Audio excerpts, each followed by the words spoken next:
I'm so excited to talk about selling online courses and building multiple streams of income online. There are a few reasons why I chose this. One, because I see so many student affairs professionals having side hustles, having a lot of transferable skills, and they're not sure what to do with those. And online courses are one of the best ways to sell what you know, your knowledge, and teach people how to do that. And we're going to talk about streams of income because I think people are really curious. You know, right now I think a lot of student affairs professionals, higher ed pros, are a little bit nervous about the summer and the fall and seeing a lot of rumors or articles and getting a little bit nervous about either you've already been laid off, maybe your position might not be there, budget cuts, things like that. And if you've been in the field for a while, it's like, what do I have as a backup? And it's really important to start building that now. So if that does happen, or if that's already happened, then you feel like you're kind of ready to move on, whether that's a side hustle, maybe looking for an online job, or building your own online brand.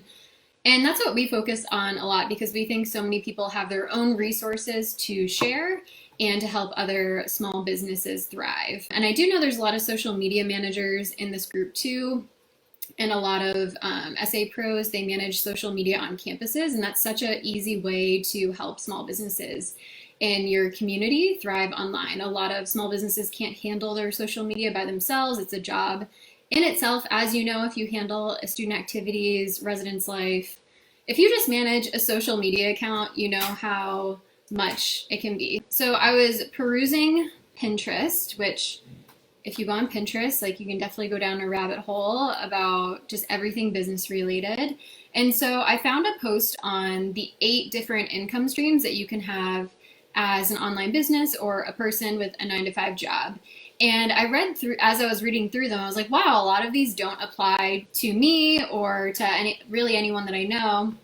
But I want you to have the information first. And then second, I'm going to go over my income streams so that you can get a more realistic idea if these income streams don't resonate with you. So the first income stream that I found on this little Pinterest graphic that I can share with the group, the first one's earned income. This is the income that you actively work for. This is like your 9-to-5 income. This is the income where you're trading time for money. So some people in student affairs are, they're already in the earned income. They're in that linear place of trading time for money. And then some of you are also looking for side hustles that are also in that earned income place. So that's the first one. The second one is profit income. So this is buying and selling things. So if you are on Poshmark or eBay, say I buy a lamp for $10 and then I sell it for $30, then my profit is $20 or maybe like $15 because you have to account for shipping. So Poshmark is it's like an online clothing store. I'm not on Poshmark, but you can sell some of your pre-worn clothes on there, secondhand clothes on there, and you can sell them for more than you bought them for, or you can just sell them on there and people buy them from you. So it's kind of like a thrift shop online.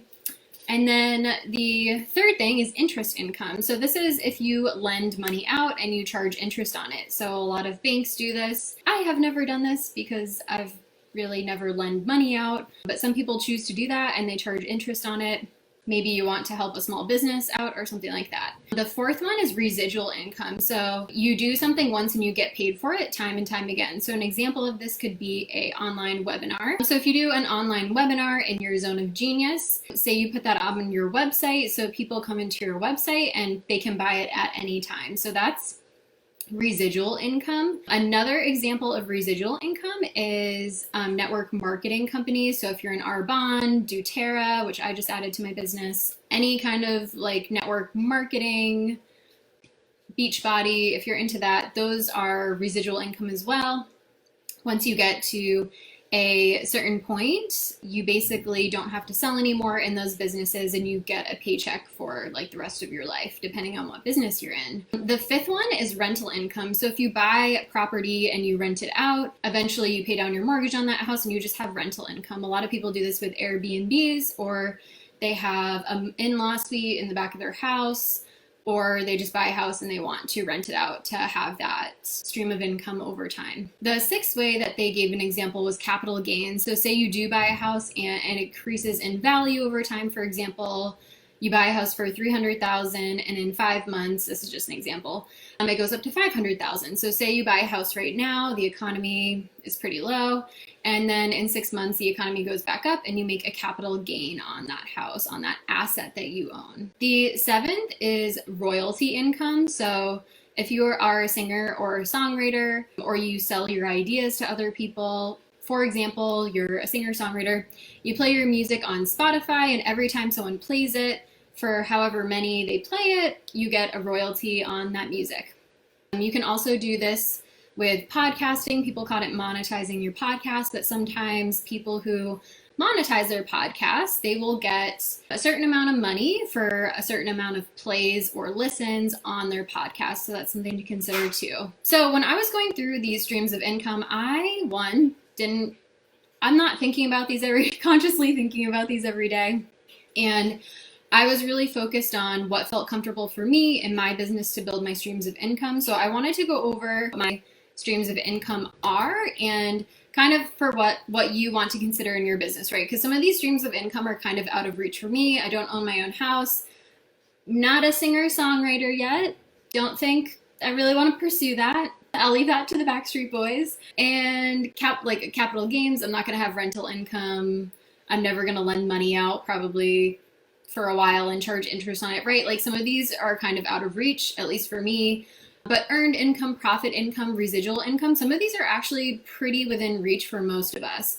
So because I didn't know a lot about them, I figured you all probably don't know a lot about them. What's within reach for me? What should I consider when I'm thinking about building multiple streams of income online? One of those things is selling online courses, which we're going to get to. 2 years ago, I had 2 streams of income. So I took some notes that I need to look at because I can't keep track of this in my head. So the first one was working a job. So that's the active income, that's the earned income. And then the only really other source of income that I had was my employer match in my 401k. So I worked at a small private university like 5 years ago now. In 2015, I left my full-time job in Res Life, and they did a 9% match on my freaking 401k. And I thought that was really good. I ended up cashing out to start my business, but that was a way that money was working for me. So definitely thinking about, what does your employer do a match right now? And can you ask for one? Have you negotiated that in your benefits?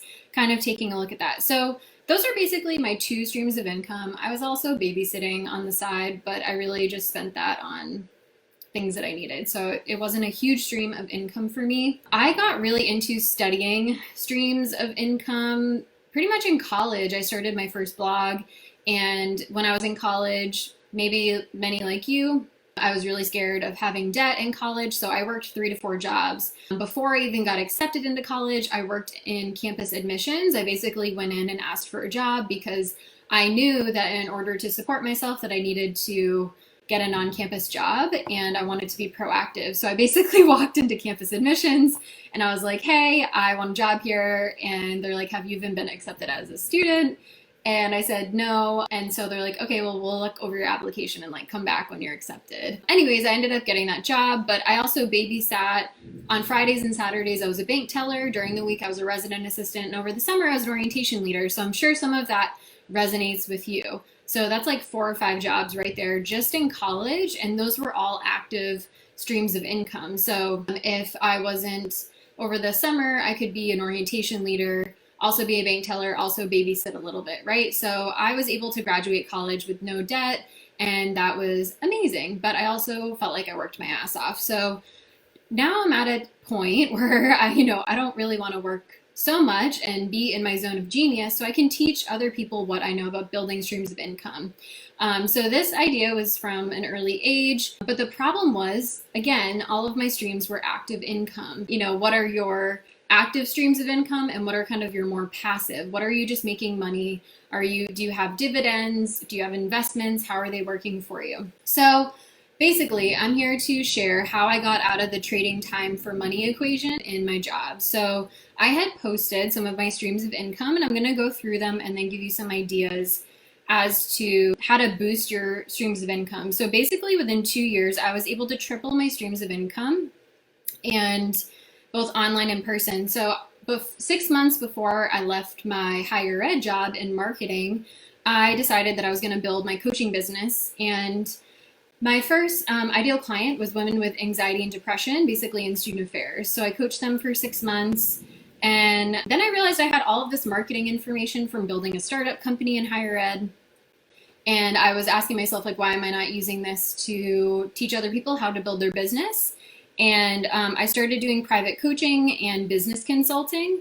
It took me about a year and a half to get to, on a one-on-one, so a one-to-one for private coaching and consulting with all of my clients, it's about 10 grand a month. So that can fluctuate anywhere. So that's my first stream of income, is private coaching and business consulting. So that can be anywhere from $6,000 to $15,000 a month. So that's my first stream of income. Let me know if you're thinking about becoming an online coach or you're a business consultant. And the second stream of income is online courses. So I make about anywhere from $1,000 to $2,000 with online courses. I have online courses in my own brand, Kaylee Robsham Coaching, and then I also have one online course in the higher ed entrepreneur, which is SA Pro to CEO. Third one is webinars. So I started hosting webinars, and what's great about webinars is that you host them once and you can resell them for the same price. So I started hosting webinars. I'll give you an example. I did some 6-figure webinars,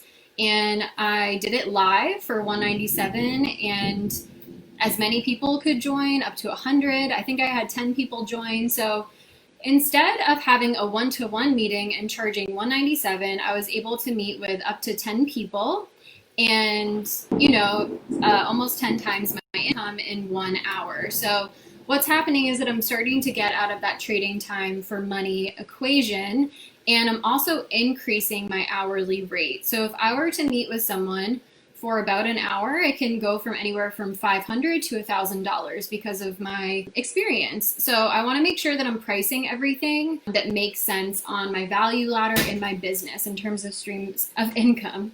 Starting to thunder here. And then the fourth thing is affiliate partnerships and links. So some of the places that I went through to get my certification, like Transform Destiny, and I have some affiliate links with other certifications and people. I also have affiliate links with almost all of the software companies that I use. So there's Kajabi, who I use for my online platform, digital courses. There's also Teachable, Thinkific. So if you're thinking about selling an online course, a lot of these softwares will give you an affiliate link to share out with your audience. I also have affiliate links with QuickBooks. I have affiliate links there's a few other softwares that I have, but definitely check what softwares that you use in your business, because it's a really great way to get a few extra $100 in your business every single month. And every little thing adds up. I think sometimes I'll get $20 off a month for QuickBooks, and it's only a $25 subscription. So there's a lot of different ways that you can share affiliate partnerships and links in your business that really add up to help you with some of the business expenses. The fifth thing that I have is digital products.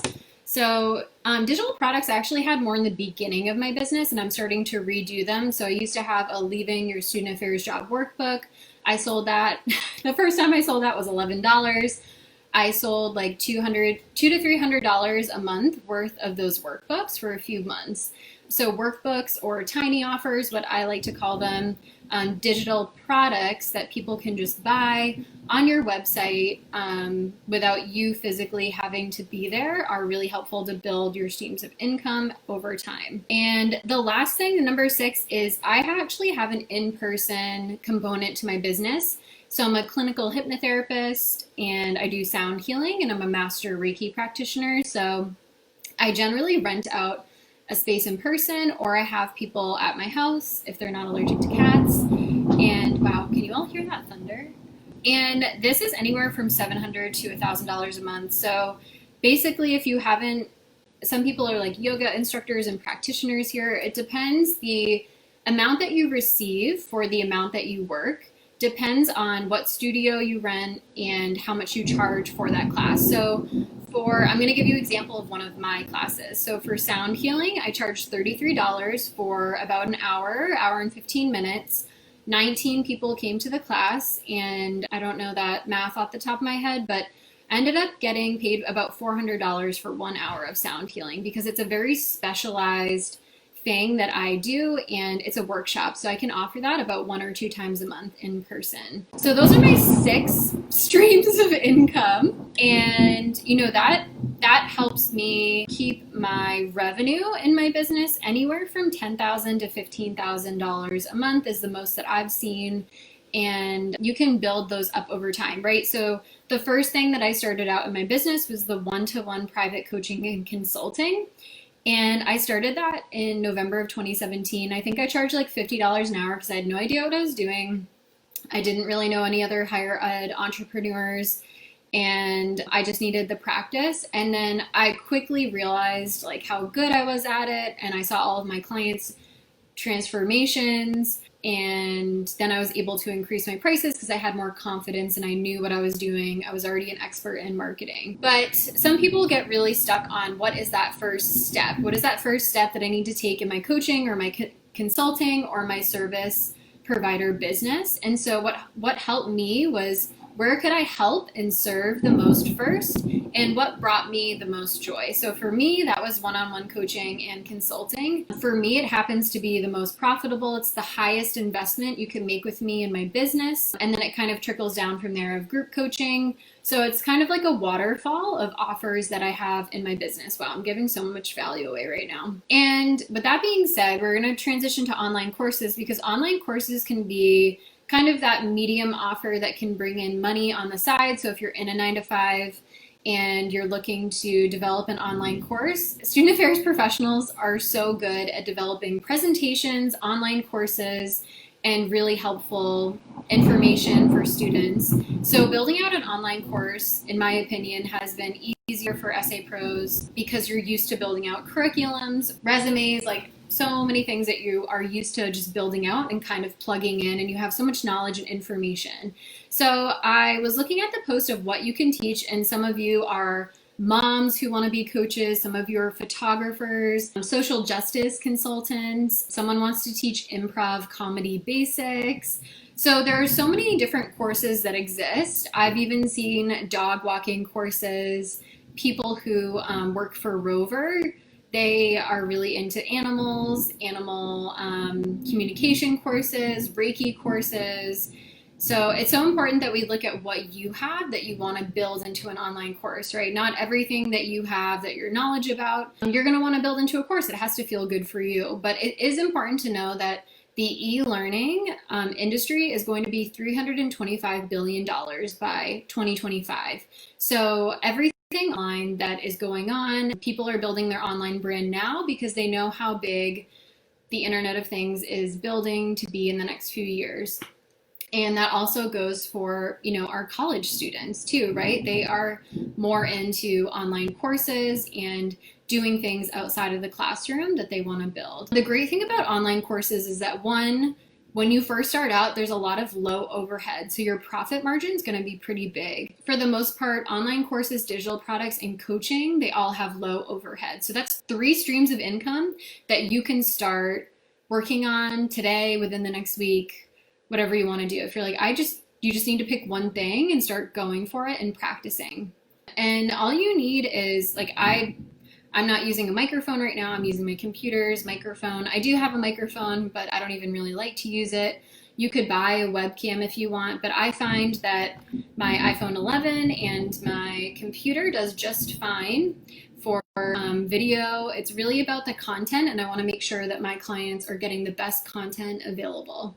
And the costs to creating an online program are pretty low. I think if you start in Teachable, which is an online platform, I think they offer it for free for up to like 10 or 50 or 100 people. Don't quote me on that, but there are some platforms that will let you use it for free just so you can build it out and really get the feel of what is going on. And the last important thing, that's probably going to be one of the most expensive things, are contracts and terms of conditions of your website.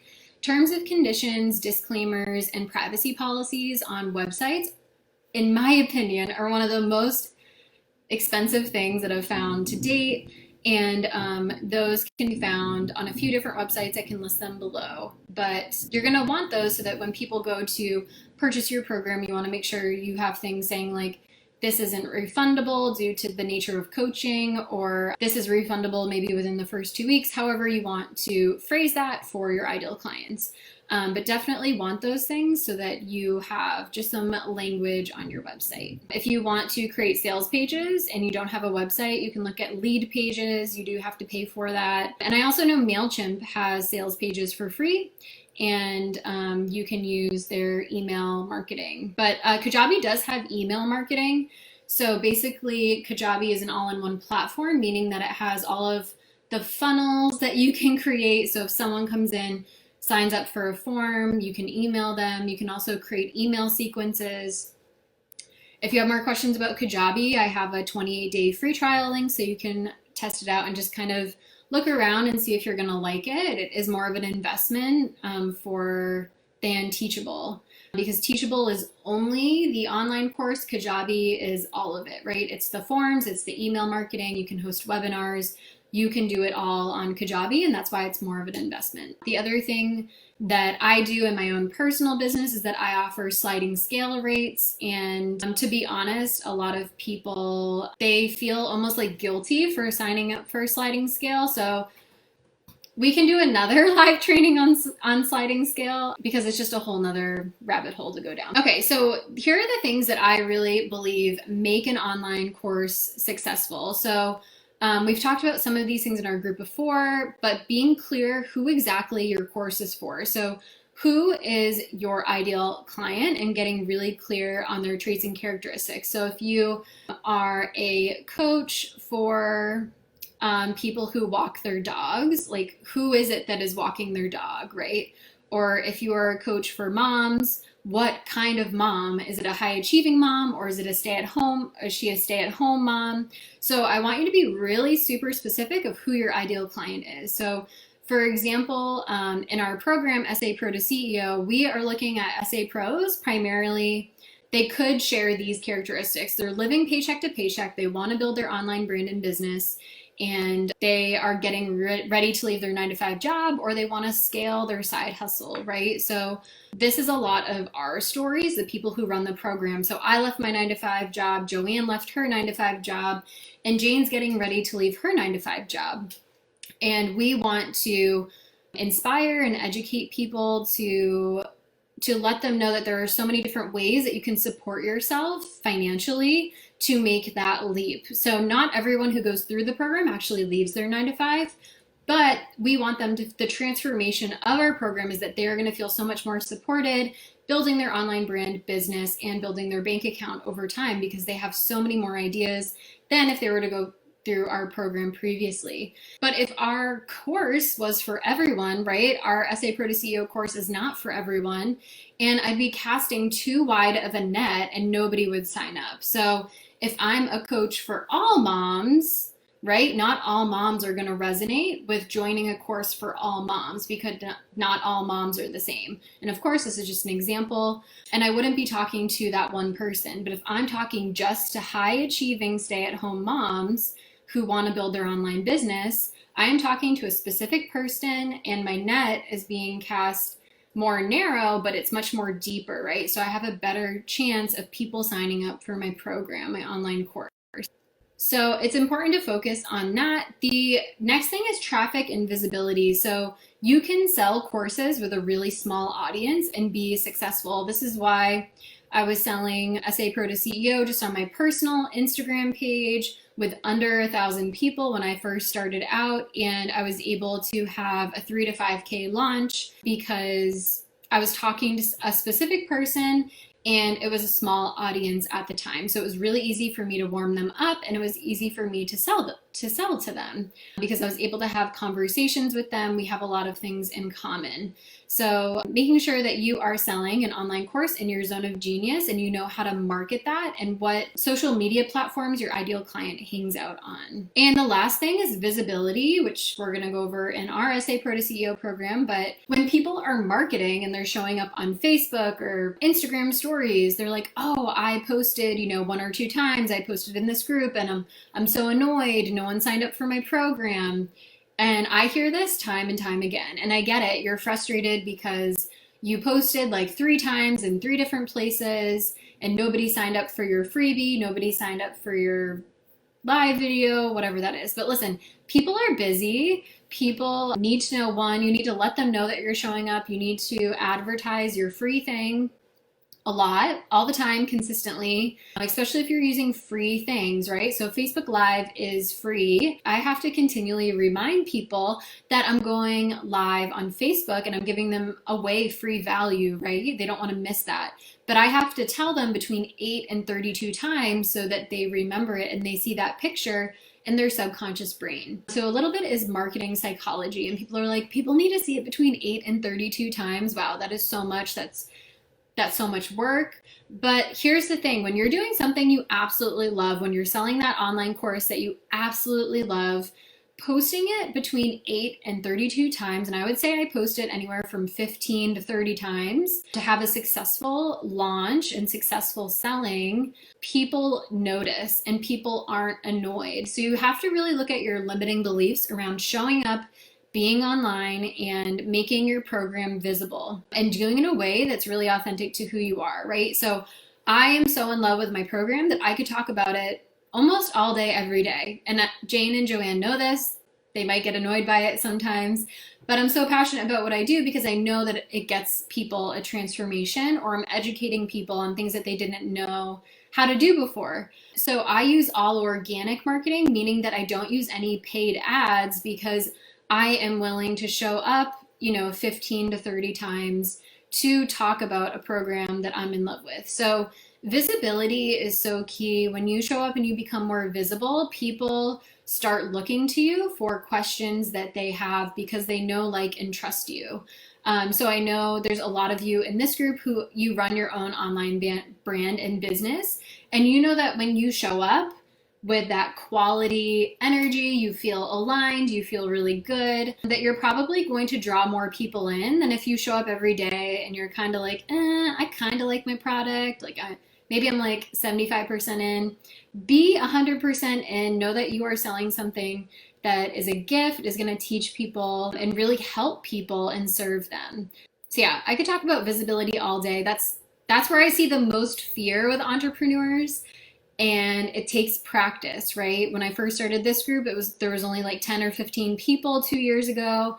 And I would show up and my voice would shake and my hands would shake. Look, I'm great now, but I've had so much practice, right? Like 2 years of practice. So you have to show up and give people value and speak directly to your ideal client. The last thing with the online course is making sure that you have a repeatable process designed to get results if they put in the work and show up. So with SA Pro to CEO, we have accountability calls, we have community calls, but some mini courses or some online courses, they're designed to drip out content so that person can take the course a little bit at a time and they won't forget about it.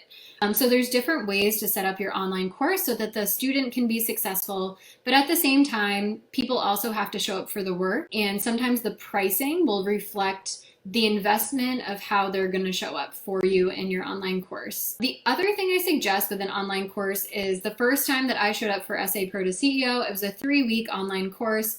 It's now between like 12 and 16 weeks, but I did the course live the first time. So what that means is that I put it in a Facebook group. I did all of my trainings live, and then I downloaded them and had someone edit them and put them into an online course. Now, content changes all the time, so I keep updating it with new trainings, but you can sell your course without it actually being built. And a lot of new entrepreneurs don't know that experienced entrepreneurs do this. So they actually sell their online courses before they've even built them. So maybe they have the modules, they have all the content planned out, but it is really hard to do all of the work for the modules, all of the PDFs, get all of that, and then feel like you have enough energy to sell the course yourself. So when you're a solopreneur and you don't have people working for you to do this, you can just give yourself permission to build as you go if you know what the content's gonna be. That's how I stay integrity with my selling, is I have all of the information and I either hop on a live video like I'm doing today. I literally just have notes. I hop on, I kind of do some rants and riffs, I answer questions, And that's enough for people. So I'm giving you permission to brainstorm and take what you have right now and build it into an online course. And the other thing too is like I outsource my worksheets, my PDFs to Jane Rodriguez, who is an admin in this group, and she's an expert on Canva. I just don't have enough time for that. I don't have enough time to learn Canva. I don't really have an interest. And she makes my PDFs in like 30 minutes sometimes. So it's just worthwhile for me to send her my branded PDF. So sometimes you also have to look at, what's holding you back? What are some of those tasks that you have to do to get your online course up and running that, you have more resistance around or seem like they're just too much to do, right? It's on your to-do list and you're like, I've been avoiding doing this. What do I need to outsource to help me get going? Okay, so before I created my online course, SA Pro to CEO, I worked with beta clients and I worked with one-on-one clients to help figure out what their pain points are. And I wanted to know, what problem am I actually solving if I am building an online course? What is the transformation that I want my clients to have as they go through this course that will make it worthwhile for them and for me? Once I heard in these beta testing or these one-on-one, my first coaching sessions, once I heard the problems over and over again, I knew that I could teach people how to build, launch, and scale their online business in student affairs. So the problem that I was solving was people who felt like they had a lot of student debt, they're living paycheck to paycheck, and they feel undervalued and unappreciated at their job, right? So a lot of those stories, people would keep coming to me because I shared the same story with them. So think about what story you share. I know Michael, who is on this live, he talks about the toxic work environment he was in. He's done so many speaking engagements, and there's so many things that you can do with your story, write blog posts, and just start to dip your toes into who is my ideal client and start to feel them out. So once I was meeting with one-on-one clients and I realized the transformation that I offered, I knew that what I had could get people results, right? The service that I offered could get people results, and I was able to increase my prices every time I ran the course because people continually got bigger and bigger results. And my course idea was immediately validated through my one-on-one coaching. The other thing that you can do is create your course and have beta clients go through it. It's also okay to have like a beta version and be like, you know what, I do want to build out some of this content before people go through it. If that makes you really nervous and you get anxiety from that happening, you can build your course however you want to build it. I'm just giving you some tips and advice on how to, inspire you to get this going today or, this upcoming week or upcoming month to hold you accountable. I would say courses, one-on-one coaching, and programs as an full-time entrepreneur make up 80 to 90% of my income. Everything else is so variable in my streams of income, and I'm looking to build out some investments. Or the three things that I talked about in my post was getting a 2% high interest account to keep up with inflation. So putting it away in an online account. I use Wealthfront or Ally Bank, and I can drop those links if you're interested, so that if I do have savings in a savings account, it's not just getting 0.01% dividends, it's getting 2% dividends, so it can keep up with inflation over time. The second thing is that when you become an entrepreneur, you can get something called a SEP IRA, SEP IRA. And it's tax deferred money. So it's a benefit for entrepreneurs because we're generally reinvesting back into our business and we don't have too much profits in our business, depending on how you decide to spend that money. But it's really helpful for entrepreneurs because it has that 8 to 9% interest online. Right now, I don't know if it has that interest rate because of the economy, but that's really helpful. And the third thing is now I'm researching stocks and other helpful investments to diversify my income and have my money work for me. I think we could probably do a whole nother live training on just money and investments, and I'm happy to bring in an expert because I am not a complete expert in money investment area. Other revenue streams that we are focused on building out this year is monetizing our YouTube channel. And to monetize a YouTube channel, you need 400 hours of listening and 1,000 subscribers. So if you haven't gone to subscribe to our YouTube channel yet, shameful plug, go subscribe to our YouTube channel. We put a lot of these past trainings on there and interviews with guest experts. And then the other thing is we are coming out with a podcast, and Although we're not going to monetize our podcast at first, we are going to uplift our own products and programs. And so that's going to be another way to reach people in our audience, to let them know what we have available, whether it's free live trainings or something that's paid. Every time I build something or choose to build out something, I ask myself, where are my ideal clients hanging out, and what social media platform are they on, or where can I invite them to? Can I invite them to my newsletter?